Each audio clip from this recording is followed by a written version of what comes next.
Are you going to sue Blake Lively too? Into oblivion, Megan. Biggest trending stories you'll want to know, including why Blake Lively is suing her former co-star Justin Baldoni. Wait till you see this lawsuit. Oh boy. Well, for what?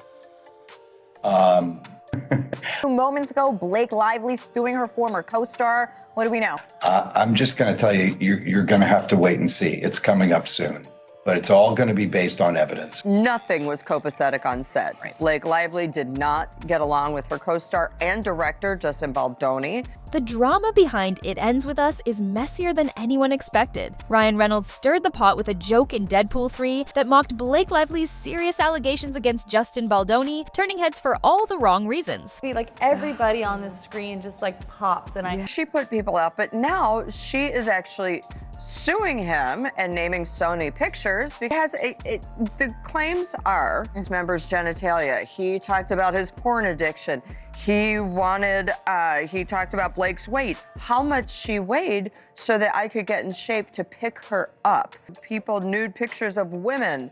It's, so it does sound awful. Yeah, and it was all the things that she is. She's contradictions, but also you see how they make sense together, and she's. With accusations of harassment, power plays, and creative control battles, the off-screen tension has become a spectacle of its own. Blake Lively's allegations against Justin Baldoni have turned her into a rallying cry for justice, with supporters fiercely backing her claims and intensifying the pressure on him to face the truth. Meanwhile, Justin Baldoni hit back hard, slamming the accusations as overblown and accusing Lively of orchestrating a calculated smear campaign to tarnish his name. In a move that screamed overcompensation, Baldoni brought in the A-team to spin the narrative. It's going to be the kind of lawsuit that is full of evidence.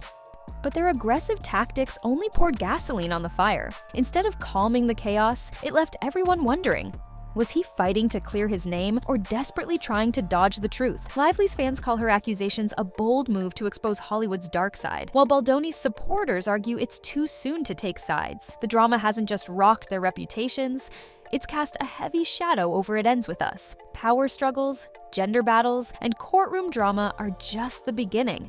And as for Ryan, oh, the latest updates will leave you speechless. Fans and media alike began drawing parallels between Baldoni and a character in Deadpool 3, sparking heated debates online. Ryan Reynolds, Lively's husband, celebrated for his sharp wit and satire, introduced a character named Nicepool, who seemed to resemble Baldoni. Nicepool's portrayal seemed to echo the allegations outlined in Lively's lawsuit against Baldoni. From comments on postpartum body image to subtle nods at the infamous breastfeeding incident, seems like something Ryan would do. In a scene, Nicepool mocked Lady Pool, a character played by Lively, for her postpartum body. Many fans saw this as a thinly veiled jab at Baldoni, interpreting it as Reynolds' way of supporting his wife through humor. Others argued that it risked trivializing the serious nature of the accusation.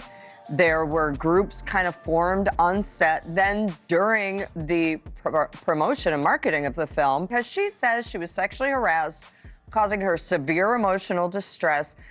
Reynolds might have grossly undermined the gravity of Lively's claims, turning a deeply personal and sensitive situation like it meant nothing. Was his portrayal of Nicepool a heartfelt gesture of defending his wife, or did it cross a line, potentially damaging the credibility of her case? Among the most striking accusations was that Baldoni body-shamed her by commenting on her postpartum weight. He talked about Blake's weight, or how much she weighed so that I could get in shape to pick her up. According to Lively, these remarks arose in discussions about a scene requiring him to lift her, with Baldoni reportedly expressing concerns like, how is that going to work? For Lively, these comments were a pattern of insensitivity that she felt was in the air throughout production. On top of that, Lively requested for an intimacy coordinator on set, a measure she described as essential to maintaining her comfort and safety during specific scenes. Lively's lawsuit alleged that Baldoni's handling of that request made her feel uncomfortable. However, while Lively insisted on having the coordinator present, she was hesitant to fully utilize their services, adding complexity to the situation. If that wasn't enough, Justin Baldoni allegedly entered her trailer uninvited while she was breastfeeding. The deeply personal accusation painted Baldoni as invasive and disrespectful, fueling outrage from fans and advocates alike. I mean, doesn't anybody knock anymore? On the set of It Ends With Us, their disgust only deepened as Blake Lively's Lively's increasing influence over the film's creative direction clashed with Justin Baldoni's original vision. Lively took matters into her own hands by rewriting key scenes with the input of her husband, Ryan Reynolds. A character who was both strong and vulnerable, who was both passionate and passive. Singer of all time, in our film, it was just not something we were.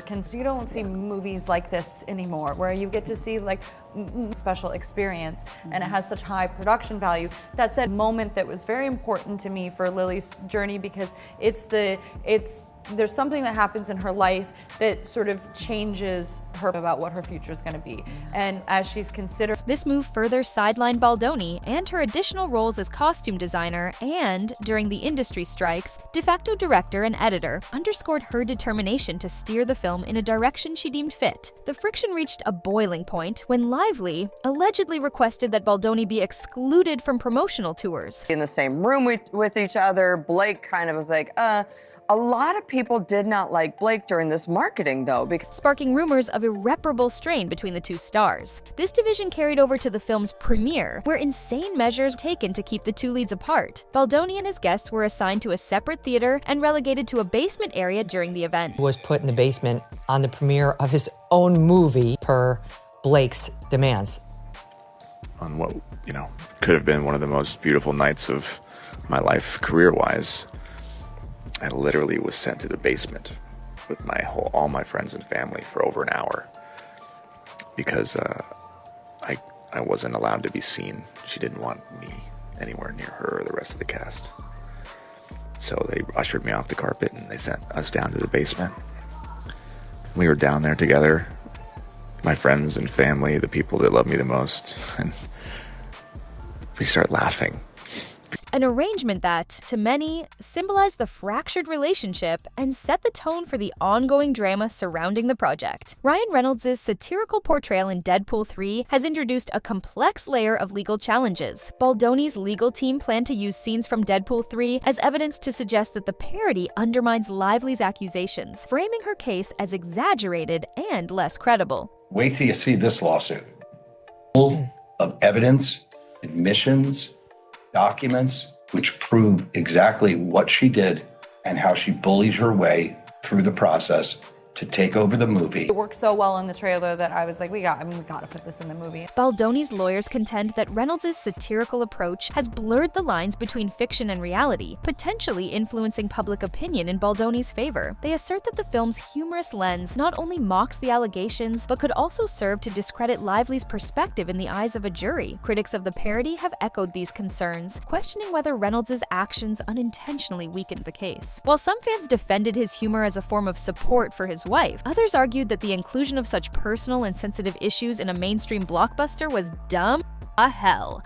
Addressing allegations of harassment and body shaming through comedy could backfire, casting doubt on Lively's motivations and framing the lawsuit as part of a larger publicity stunt. The legal and ethical implications of Reynolds' actions extend beyond Lively and Baldoni. The situation has sparked broader conversations about the responsibilities of public figures when using their platforms to address personal conflicts. In the age of social media and rapid information sharing, even fictionalized portrayals can carry real-world consequences, shaping public narratives and influencing legal outcomes. For Baldoni, the film's satirical nods to the lawsuit may bolster his defense by positioning him as the victim of an orchestrated campaign, while for Lively, it complicates her efforts to present her case as serious and credible. As the legal battle rages on, Ryan Reynolds' role in the controversy has become a flashpoint for debate. Was his comedic dig a misguided misstep that undercut Blake Lively's claims, or a bold show of support for his wife? One thing is certain, Deadpool 3 didn't just stir the pot. It poured fuel on an already explosive scandal, keeping the drama front and center for everyone to watch. The whole mess has become a tangled web of accusations, big egos, and non-stop chaos, keeping everyone on the edge of their seats. And if you think you've heard it all, just wait. This story is far from over.